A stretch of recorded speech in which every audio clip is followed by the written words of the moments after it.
Hi parents! Today I wanted to talk to you about some interesting and I think they're innovative ways of looking at why high quality preschool programs are the way they are. What makes them high quality? And I've been reading about this in my early childhood education courses. As many of you know, I'm finishing up my bachelor's degree in early childhood education.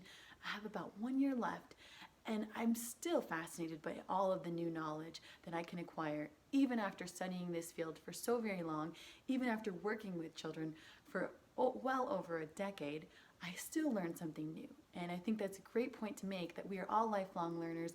And even though we think we might know what makes up a quality preschool program, some of these things will surprise you. And if they don't, good, then you are very, very well educated, and I'm glad that you're on top of it and you know what to look for. So let me just get into it real quickly, okay? So the first thing I want to talk about is group size. So we know that ratio is absolutely imperative.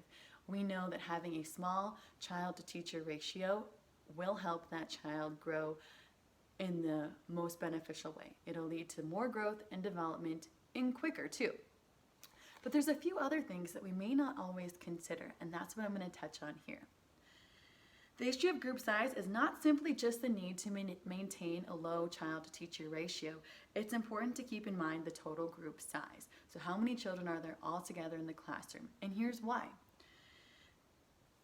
As group size increases, so does the level of stimulation. So I want you to think about this from the perspective of an adult. If we walk into a crowded restaurant where every table's full, everybody's laughing, talking, we can hear their plates clinking together, and we see all the noise, all the lights of a stimulating restaurant, how would that feel to you? You know, all of your senses, especially as you start to eat, are working overtime, right? But think about now if you were to walk into a coffee shop and there's just a few people sitting at the tables. Maybe they're relaxing, reading a book or on their computer screen, and there's not a whole lot of sounds going on, and you just get your coffee and you leave. Those are two different situations, and both have their place. I mean, everybody likes something different too, so you might prefer one over the other.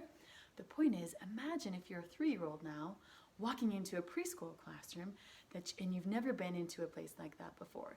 You don't have the regulation skills that an adult has to kind of calm themselves down when they're feeling overstimulated. You may not have the impulse control to know that you shouldn't run around and start touching and grabbing everything that's stimulating you. You don't have those skills quite yet. So imagine how it must feel when then a teacher asks them to try and learn something new. It's going to be a challenge, isn't it? Yet another challenge, another barrier to their success as a learner.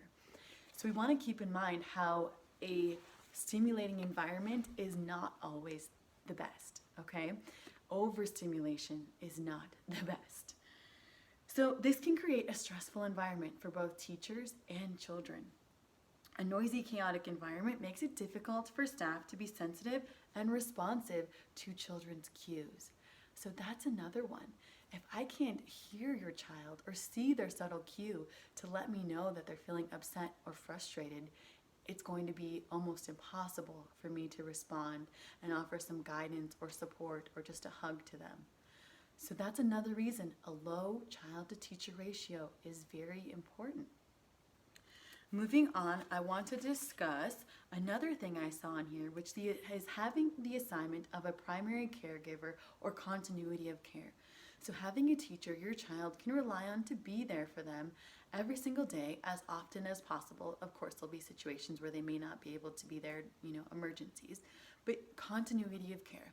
Having somebody who knows your child, is aware of their likes and dislikes and the things that they enjoy doing and how we can individualize their curriculum, that's so very important. Sadly, high turnover rates are just prevalent around the whole early childhood education community. And to put it bluntly, it's because they're not recognized as being the professionals that they are, as being the people who have their bachelor's degrees, who have worked their way up from being an assistant in a toddler classroom to being a lead teacher in a preschool classroom, who have had sometimes decades of experience. That's a professional by every term, okay? But they're not being compensated in the way that professionals should. And that is why turnover rates are so high. they are leaving to find careers that will be able to compensate them well and give them a living wage, or they're leaving to pursue the same career at a place that will offer better wages. So that's why the turnover rates are so high, and that's why I'm so proud to say that we don't have that at our school, because I am the primary and only teacher. And I cannot describe to you how proud I am to be able to say that, because it really is one of the huge drawbacks to sending your little one to a large center. It's because they will not probably have the same teacher throughout the year. And they may, there are certainly places where they may, but a lot of times they don't, especially when it comes to maybe an assistant teacher and things like that. And they matter just as much as the lead teacher. Don't be confused about that, because it is somebody who's there to invest in your child's education. And when they leave, your child will notice, and a new person will need to come in and learn all about them all over again. And it's a challenge for children to have to get accustomed to a new teacher, and it's also sad for them too. So we really want to have that continuity of care for sure. The last thing I want to talk about is having cultural and family continuity. So as you can see, I really try to reach out to parents and have them share parts of their culture, their race, their ethnicity, their background with our class in some certain way. And it's because I really value having all cultures represented in our classroom. I'll look at this at this textbook right here to give you a little bit more details about that too. Ideally, programs should employ staff whose cultural backgrounds match those of the families they serve. And also, if they don't, it's important for us to learn about the cultures that we serve. And that's what I really strive to do. In taking these courses, I've learned a lot about being culturally responsive too. And so I'm really thankful for that. Children and parents are sensitive to significant mismatches in the child-rearing values and practices of family and staff.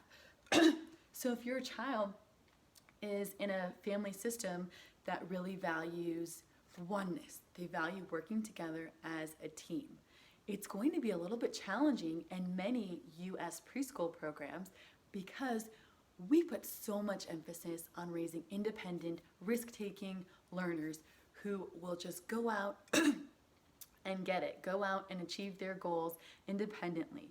And even in preschool, you will see that that is a developmental goal we have on most of our assessments. We want our children to be independent, gain independence in their skills and their way of thinking.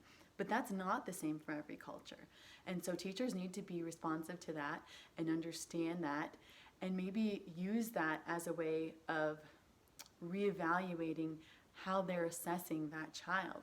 Because it may not be that they aren't trying to be independent, it may be that they're just living out the values that are being instilled at home. And those values that they have are not any less important than the values I'm trying to teach. In fact, it would be simple to argue that the values you learn in your home environment are going to be the ones that last the longest and have the greatest impact on your child.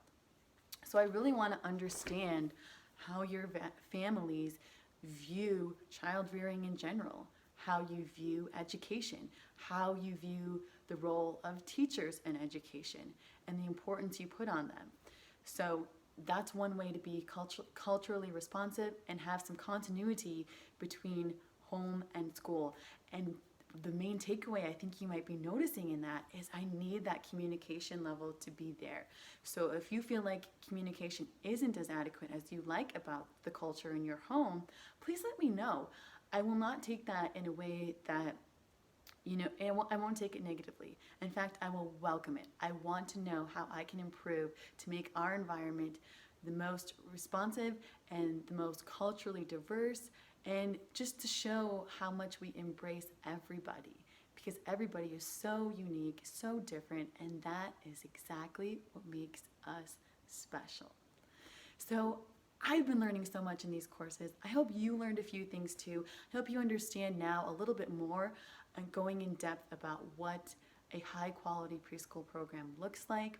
If you have questions, please let me know. I'm happy to answer. I'm full of knowledge these days, especially because I'm just reading. So thanks again. I appreciate it.